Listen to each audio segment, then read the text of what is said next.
our party is getting ready to finish up the first section in Cael Morrow. We're going to talk about how we're prepping for it, so let's dig in. Welcome back, everybody. Before we get going, we need to review our characters. So we have Chosen, our bugbear barbarian. We've got Dimitri, our gnome fighter. We have Iris, our halfling warlock. Jimmy, our sea elf druid. And Trixie, our human artificer / wizard.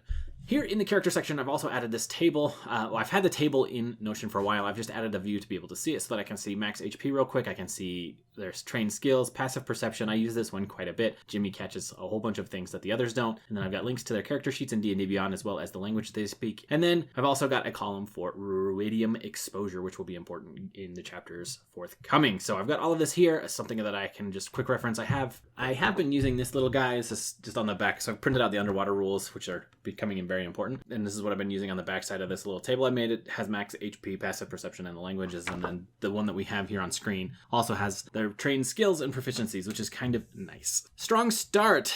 They have just finished the fight with the 4 scuttling serpent maws, and they're in the building that was described to them by Insight. And I mentioned this in the last video, but we moved this from M10 to M8 because of timing. I wanted them to reach this before the end of the session. So that's where they're at. We'll pick up with them finding that. Jumping down to our scenes, they're currently in the middle of this Cobalt Soul mission, as well as Insight's quest to learn a little more. They are going to be finding very quickly, hopefully, the stone tablet that Insight is looking for. And then as they're heading back from M8, they're going to jump into, like, there's a little corridor for M7, and they're going to hear fighting going on to the north behind a doorway. And that is where the rivals are fighting Galeokaerda and her shield guardian. The rivals right now have been tasked with trying to figure out who the spy is. They got into Cael Morrow before my party did. They found Galeokaerda, interviewed her, found her to be the spy, and have gone to a fight. So my party's going to hear all the clatter. When they go to investigate, I assume that they will come through the door. They'll see that Irvin is dead on the floor and has lost his arm, and standing above him is the shield guardian. Part of the rival story is that as the things go on, they get beaten up pretty good, and there's a picture of Irv with war-forged arm. We're going to use that to reinforce the fact that Cael Morrow is dangerous. We'll have Dermot on his next turn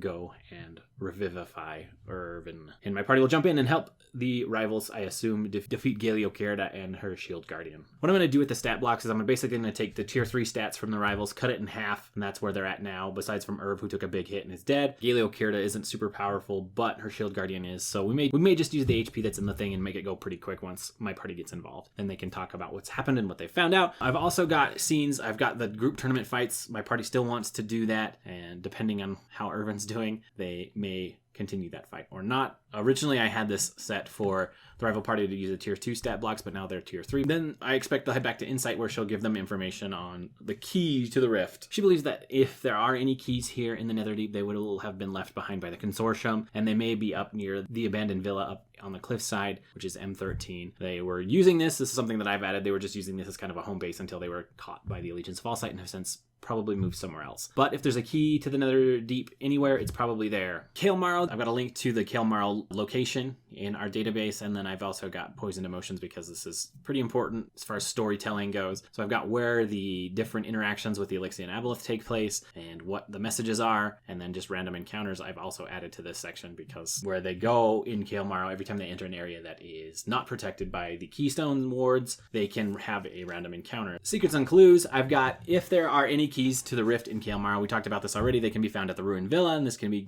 probably given by Insight or one of our compatriots there. The key is a Ruidium greatsword that is lodged into a Death Embrace at the villa, so they can go and fight that and get the key. The Ruidium from the rift has been corrupting wildlife here in Cael Morrow, so that's why they like the scuttling serpent maws, and so there's like corrupted giant sharks, this Death Embrace, all sorts of other things inside of here that have been corrupted, including the Alexian Aboleth. Only devout worshippers of Corellon can enter the Temple of the Archheart, which is in M9. Alexian is also known as the Apotheon. We haven't discussed that yet. I may have that be in the tablet that they take back to Insight. When my party gets into the Temple of the Archheart, something that I want to add is after they have the visions with Alexian and whatnot, I want the art chart to give them a magical item. And so as they're about to leave, they're each going to have the vision of the art chart leading them on this path to go help save the Apotheon. In doing so, after their visions, they're all going to take place at the same time. After their visions, they're all going to receive a magical ring, and I've got those all posted down below. We'll talk about those in magic items. I've got those all figured out. I need to figure out and finalize the visions that I want for Dimitri, Iris, and Trixie, but for Chosen and Jimmy, it's when Jimmy basically saved Chosen. NPCs that my party might run into, we have obviously the rival party. There's Galeokaerda and her shield guardian, Professor Insight. There's Scribble and Zot, and I don't expect them to run into anybody else yet. They may run into some of the ghosts and other things that are strewn about Cael Morrow. Monsters and stat blocks, I just rearranged these into alphabetical order because I had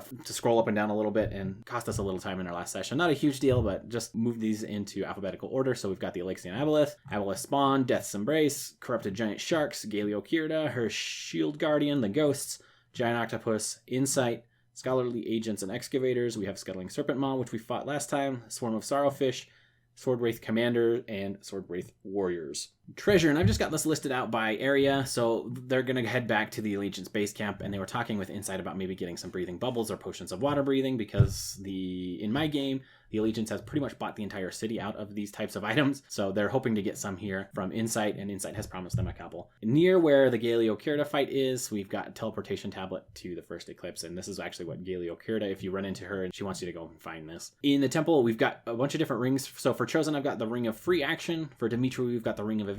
For Jimmy, the Ring of Protection. For Iris, she has the jewel, so she'll get that in its exalted state. And then for Trixie, we have a Ring of Spell Storing, and hopefully they enjoy those. It's always fun to get magic items that are tailored to your character. In the Submerged Library, you can find some haunted tablets, and then some ghosts kind of come over and possess them, the players, and give them visions of what they remember from Alexian and the Apotheon. In the Kelp Forest, which is the Aboleth's lair, they can find a bunch of goodies, including Viridium Shield and Short Sword, as well as a Brooch of Shielding, amongst some other valuables. So if they're able to go in there and take out the Aboleth, and find those items. And then we've got in the Villa, there's the Viridium Great Axe, which is the key, and there's a Ring of Shooting Stars. Another area with some treasure is the Collapsed Guard Tower, where they can go down underneath and find a Sentinel Shield and a Frostband Longsword, among other things. And that's pretty much all I've got planned for this session. I think we'll probably get that far. We may go all the way to the point where we go back to the Library of the Cobalt Soul and report back, but I don't think we'll get into the next mission. If we do, I've briefly read over it again. That is it. Thank you guys so much for watching. I appreciate it. Special shout out, as always, to my patrons. Truly do appreciate you. You guys are the best. We'll catch you in the next one.